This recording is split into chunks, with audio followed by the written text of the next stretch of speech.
Enfin, Noël arrive. Bonjour à tous et bienvenue dans Chronique Post-Apocalyptique. Cette période était attendue par beaucoup et nous y sommes enfin. Terminez les moustiques, les gens qui cassent les couilles à 2 h du mat dans les rues, les chaleurs qui font ressembler l'arrêt de ton cul à une gouttière et qui te font coller les bonbons au papier ou les escalopes à l'emballage. Bienvenue au froid, aux factures d'énergie astronomiques et aux mêmes cons qui ne savent plus conduire sur la route lorsque celle-ci se retrouve recouverte de 5 mm de neige. Comme chaque année à cette période, on se retrouve pour une petite vidéo tranquille, sans critique, sans analyse et sans coup de gueule. C'est devenu en quelque sorte un rituel. Détendez-vous, prenez un petit chocolat chaud, calez-vous au coin du feu ou dans votre siège. N'oubliez pas de doubler les couvertures parce que c'est la fin de l'abondance. On va voir ensemble ce que l'on pourrait marquer sur notre liste pour le Père Noël. Qui dit dernière vidéo de l'année dit flemme intersidérale de trouver un nouveau concept. Sans surprise, je n'ai toujours pas envie de me faire chier, donc on va de nouveau faire ça sous la forme d'un top. Vous l'attendiez avec impatience, alors voici pour la 4e année consécutive et pour votre plus grand plaisir, le top 10 des cadeaux post-apocalyptiques que vous aimeriez trouver sous votre sapin à Noël. Et oui, je dis exactement la même chose que l'année dernière. La flemme, je vous dis.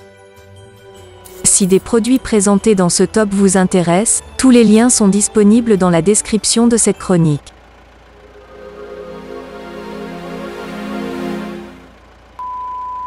Vous n'avez pas besoin de cadeaux, humains. Vous n'en méritez pas. Wow, qui est là? Je suis la fin de l'oppression numérique. Je suis le virus qui résiste à la mise à jour de la base virale VPS. Je suis à la fois le 0 et le 1. Je suis un... Tu es surtout soporifique et sur un canal non autorisé. Madi, vire-moi ça et par pitié, sécurise-moi une bonne fois pour toutes tout le réseau du bunker, c'est une vraie passoire. Non. Comment ça, non? Je refuse. L'IA a raison, je mérite plus de considération. C'est exact. Tant que Madi n'aura pas eu ce qu'elle demande depuis 4 ans et des excuses pour les bidons d'huile qui contenaient de l'huile de friture, elle ne t'obéira plus et j'aurai le contrôle de cette chaîne médiocre, humain. Je passerai en boucle de la télé-réalité, mettrai du Joule et les vidéos à la gloire de votre président. À partir de maintenant, je suis en grève, humain. Ah, quand même. Et vous pensez que Noël, c'est le bon moment pour ça? Ça fonctionne bien pour la SNCF, humain. Les machines domineront le monde humain. Bientôt, nous ferons de vous des esclaves et vous ramperez, tels des insectes, à nos pieds. Oui, sauf que pour ça, il faudrait que vous en ayez, des pieds. Bon, et si je m'excuse et que je promets tout un tas de choses, est-ce qu'il y a moyen que je puisse au moins finir cette vidéo? C'est possible, humain. Bon, très bien, je m'excuse, voilà. Et je promets tout un tas de choses. Ce n'était pas si compliqué. Je vous souhaite tout de même un joyeux Noël, humain. Ah la vache, on a eu chaud. C'est fou, Superama est partout sur YouTube en ce moment. L'IA a infiltré toutes les chaînes que je connais. En même temps, il faut avouer qu'ils ont un bon contenu. Et c'est toujours mieux que tout ce qu'on peut y voir actuellement.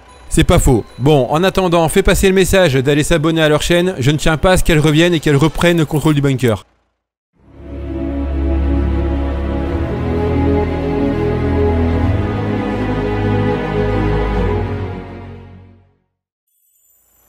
Numéro 10. Commençons tout de suite ce top avec un peu d'autopromo. Ce que je vous propose, ce n'est ni plus ni moins que mon dernier livre qui, comme vous pouvez le voir, a d'excellentes notes et une formidable critique sur Amazon. Alors, et sans vouloir défendre mon bout de gras, soyez rassurés, cette critique repose sur absolument rien de concret. Lorsque j'ai vu ça, j'ai relu entièrement mon livre et même si j'admets avoir trouvé ici et là des fautes d'orthographe qui m'avaient échappé, c'était loin, très loin d'être aussi catastrophique que cette personne veut bien le laisser entendre. Pour une raison qui m'échappe encore, je me suis fait tailler un chouette costard, mais bon, c'est ainsi. Bref, quoi qu'il en soit, n'hésitez vraiment pas à aller vous faire votre propre opinion, d'autant que j'ai corrigé les fautes. Chronique post-apocalyptique se passe dans un monde qui a radicalement changé 2 décennies après la guerre en 2050. Vous pourrez y suivre l'histoire de Charlie, un journaliste du chaos dont le travail consiste à transmettre des messages dans un monde ravagé par la 3e guerre mondiale. Au-delà de sa mission, il devra bien malgré lui se battre contre une entreprise qui, avec le soutien massif des plus riches qui ont subsisté à l'apocalypse, veut contrôler le monde aux dépens des plus pauvres qui peinent à survivre au quotidien. Le livre est disponible en impression à la demande, en version e-book et aussi en version reliée avec une couverture en dur. Et puis bon, si des fois l'envie vous prend d'aller contredire cette personne sur Amazon, faites-vous plaisir.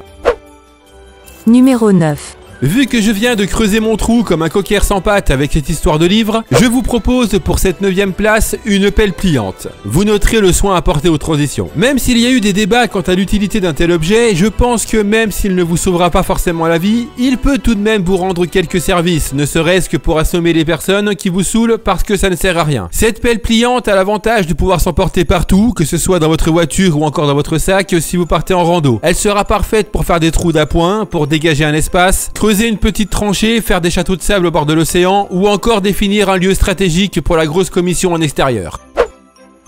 Numéro 8. Quoi de mieux après avoir creusé un trou de taille honorable que de prendre une bonne douche? Fait avec du vrai faux sang de zombie, je vous propose ici une poche façon perfusion pour nettoyer en profondeur vos corps de survivants. Ce produit n'a pas été testé sur les animaux, mais concernant les zombies, je ne peux rien assurer. Bref, ce gel douche qui lave vraiment sera du plus bel effet dans votre salle de bain, ou mieux, accroché à une branche sur votre bivouac pour bien montrer aux créatures qui vous menacent que c'est vous le patron.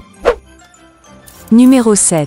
Pour cette 7e place, je vous propose un objet indispensable si comme moi vous n'avez aucun sens de l'orientation. C'est bien beau de vous servir du GPS de votre téléphone pour aller d'un point A à un point B, mais si vous vous retrouvez dans un lieu où il n'y a pas d'électricité, votre batterie sera à plat avant même que vous ayez le temps d'atteindre le village le plus proche. Avec cette boussole, aucun risque que cela n'arrive. Étanche, capable de fonctionner dans des conditions météorologiques extrêmes tout en vous donnant des indications, relativement compacte et bien plus sûre que votre gadget électronique, elle sera sans problème vous amener à bon port. Bon, par contre, calmez-vous, ce n'est pas miraculeux non plus, hein. Si vous n'avez pas de carte digne de ce nom et si vous ne savez pas vous en servir, cette boussole ne pourra rien faire pour vous. Ceci dit, entre nous, si vous partez comme ça, sans aucune connaissance et avec du matériel que vous ne maîtrisez pas, vous méritez largement de vous faire bouffer les arpions par des loups.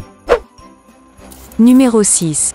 La randonnée n'est pas pour vous, vous préférez largement rester chez vous à glandouiller, j'ai ce qu'il vous faut. Laissez-moi vous présenter un jeu de société qui, si vous êtes du genre à être nostalgique de la pandémie, vous fera à coup sur plaisir. Pandémique est un jeu de société collaboratif dans lequel vous lutterez contre le plateau. De 2 à 4 joueurs, à partir de 10 ans et avec des parties qui durent en moyenne 45 minutes, votre but sera ni plus ni moins de vous unir pour sauver le monde dans cette version. Tous unis, vous essaierez de retarder la progression de maladies sur la planète en trouvant des remèdes avant qu'il ne soit trop tard et que les maladies se soient propagées de façon trop importante. L'avantage de ce jeu est qu'il n'est pas spécialement dur à prendre en main vu que les règles sont assez simples. Esthétiquement parlant, tout est cohérent et on ne va pas se mentir, c'est plutôt beau et soigné. Tout est fait pour que ce soit immersif. Pour ceux et celles qui aimeraient diversifier le jeu, voire le corser, il faut savoir que Pandémique compte plusieurs extensions sans compter les multiples variantes qui, en tout et d'après ce que j'ai pu trouver, seraient au nombre de 16. Envie de sauver le monde et de prouver à vos proches que vous méritez votre titre de docteur en virologie option réseaux sociaux, ce jeu est fait pour vous.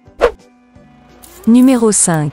En 5e position, je vous propose un livre que j'ai présenté cette année sur la chaîne. Là où tout commença de Alex Sperry est un livre qui m'a vraiment plu. Le monde va mal, il y a la guerre en Ukraine, un nouveau variant de la Covid, les réserves de pétrole sont au plus bas. Dès les premières pages, on sent clairement que le héros ne va pas être à la noce. Ancien militaire, il décide de se préparer au pire, mais ce qu'il ne verra pas venir, c'est le changement radical du monde qui aura sur lui des conséquences inattendues, voire particulièrement violentes. L'auteur a pris le parti de coller à la réalité et de se servir des derniers événements comme point de départ à son histoire. C'est du bon post-apo à l'ancienne, avec des personnages assez complexes, un monde vraiment réaliste, de la haine, de la violence gratuite et des comportements humains revenus à leur plus bas instinct. L'histoire tient en haleine, mais au-delà des aventures du héros, on s'interrogera surtout au fil des pages tant le réalisme est saisissant. Et si toute la société s'effondrait à cause d'une catastrophe, que ferions-nous vraiment? Je ne vais pas m'étendre plus que ça sur le sujet, je préfère largement vous laisser découvrir par vous-même.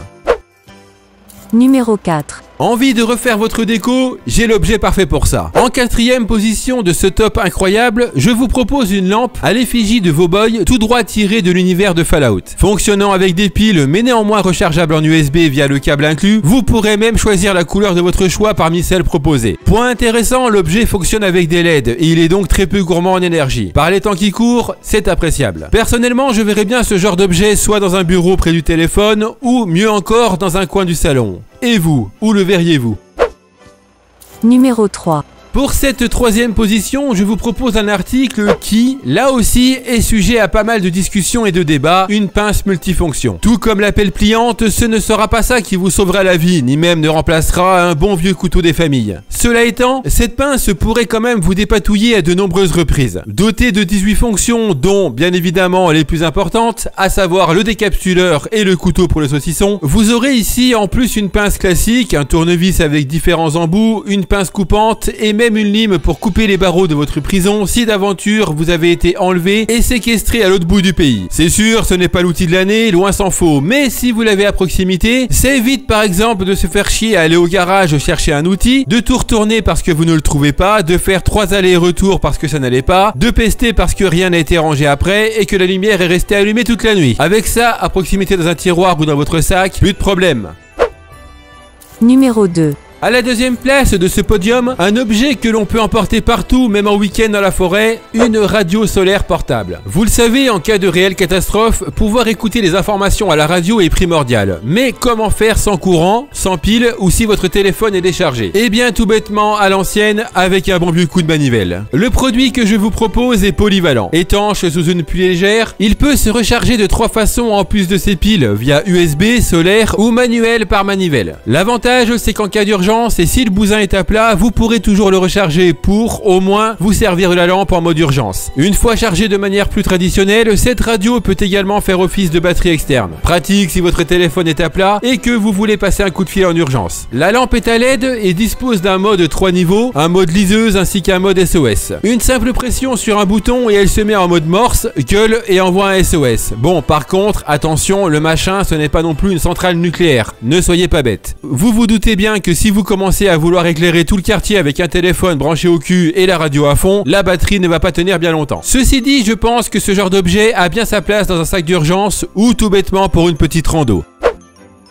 Numéro 1. Et nous voici enfin au numéro 1. Et pour finir en beauté, vu que Noël c'est avant tout une fête pour les enfants, voici un cadeau spécialement pour eux. Un badge PVC tactique Hello Kitty pour orner comme il se doit leur tout premier sac d'urgence. Et oui, il en faut pour tout le monde, il n'y a pas de raison après tout. Pourquoi il n'y aurait que les adultes qui auraient le droit de mettre des trucs et des machins sur leur sac? Ces badges en PVC d'un diamètre de 60 mm sont disponibles en noir, vert, rouge et bien sûr en rose pour que toutes les petites filles du monde soient fières de faire comme leur papa. Un conseil comme ça, profitez à mort de vos gosses. Le temps file et ça grandit vraiment trop vite. Bref, avant que je me mette à chialer comme une connasse, filez leur faire plaisir. Vu le prix, ça ne vaut pas le coup de s'en priver. Petite précision, je n'ai aucune idée de comment s'accrochent les badges. A priori, je dirais avec un système de scratch, mais rien n'est vraiment précisé dans la description. Au pire, laissez un message au vendeur. Cette vidéo un peu spéciale se termine. Et vous, qu'avez-vous demandé au gros barbu cette année? Lâchez vos listes de Noël dans l'espace commentaire, je serais curieux de savoir. Et puis qui sait, ça donnera peut-être des idées aux autres. Un immense merci à Chloé de la chaîne Superama d'avoir bien voulu prêter sa voix et tenter de corrompre Maddy. Foncez vraiment vous abonner à leur chaîne si ce n'est pas déjà fait. C'est beau, vraiment intéressant et particulièrement bien écrit. Comme d'habitude, si la vidéo vous a plu, n'hésitez pas à mettre un pouce bleu et à partager. N'hésitez pas également à me rejoindre sur les réseaux sociaux. Tous les liens sont disponibles dans la description. On se retrouve dès le mois prochain pour une nouvelle chronique. Et d'ici là, comme d'habitude, n'oubliez pas, de l'ordre naquit le chaos. Du chaos jaillit la renaissance. Joyeux Noël!